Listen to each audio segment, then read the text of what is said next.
Hello, my rations. I've decided to try out a different video series that might be more doable for my time constraints, which are severe. So, if you listen to this video and you like it, please let me know by leaving a comment and a thumbs up so I know that I should keep trying to do this, because I think it will take considerably less time. And I really enjoy writing, which is what I'll be doing here. I'll be reading my writings. So, the story that I'm going to read today is a sad story.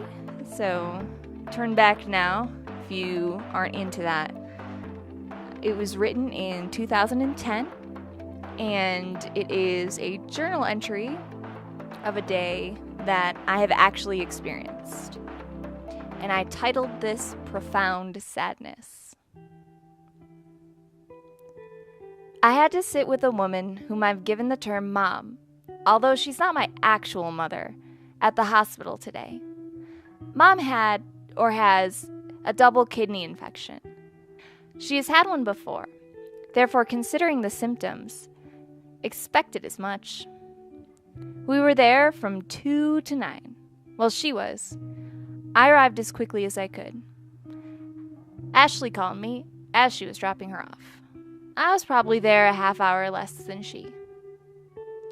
While we were in the ER, we were in a corner curtain section. There was only one patient next to us, as such. I gathered that she recently had cancer and had recovered. She was doing fantastic lately, but the medicine she was on seemed to have been messing with her head, which was why she was next to us. I gathered this and more, though I was actively attempting not to. A curtain is certainly not a wall. This woman had lung cancer. She also made it clear that she hated cigarettes and had never even tried so much as one. It's interesting. Cigarettes are connected to cancer, especially of the lung, so tightly by the media that the public forgot that they are not the sole cause of cancer. I suddenly wonder if this could be a quite purposefully planned distraction. While Mom and I continued to wait until she was taken away for her 10-minute CAT scan. When she arrived back to our station, so had the test results for our neighbor. I could see through part of the curtain, just enough to eye the doctor. He was completely casual and distant. I imagine the results could not have been serious.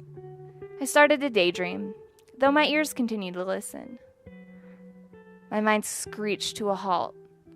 I couldn't have heard what I thought I did. I began to listen more intently, to prove my hallucination. My mind started spinning again. No. Of course I didn't hear that. No doctor would give such news in an unprofessional manner. He must have been standing at least 6 feet away from her, and using a distinct, matter-of-fact tone. He may well have been informing her that his favorite ice cream was cookie dough. Our surroundings were even more telling. No doctor would deliver such news that my ears so distastefully pretended not to hear in such a public place. Patient strolling past, he didn't even bother to shut the curtain where he had just entered. But my rationalizations, sound as they were, did not comfort me for long. I heard a loud shriek, such an incredibly scary and painful shriek that even now, remembering it, I'm beginning to cry. The shriek was followed by a hysterical crying that could not possibly be replicated by any actress. It was so powerful that my adrenaline began pumping furiously. It's fight or flight time, baby. But I sat still and listened. I'm dying? The scream is surely echoing in more hearts than mine. This was followed by a terrifying whimper. Do I have any hope? The doctor's silence permeated the air like a foul stench created by a factory's years of hard work destroying the air around it. The hysterical crying returned, followed by sobbing. I looked at the strong woman next to me, and I knew her gift of empathy was feeling much more like a curse at that moment. Though I was terribly overtaken myself, I tried feebly to distract her from the moment we had just unwillingly become a part of.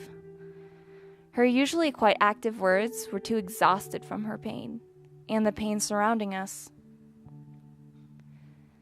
Eventually, we were released from our prison, although our neighbor, I fear, has just received a life sentence.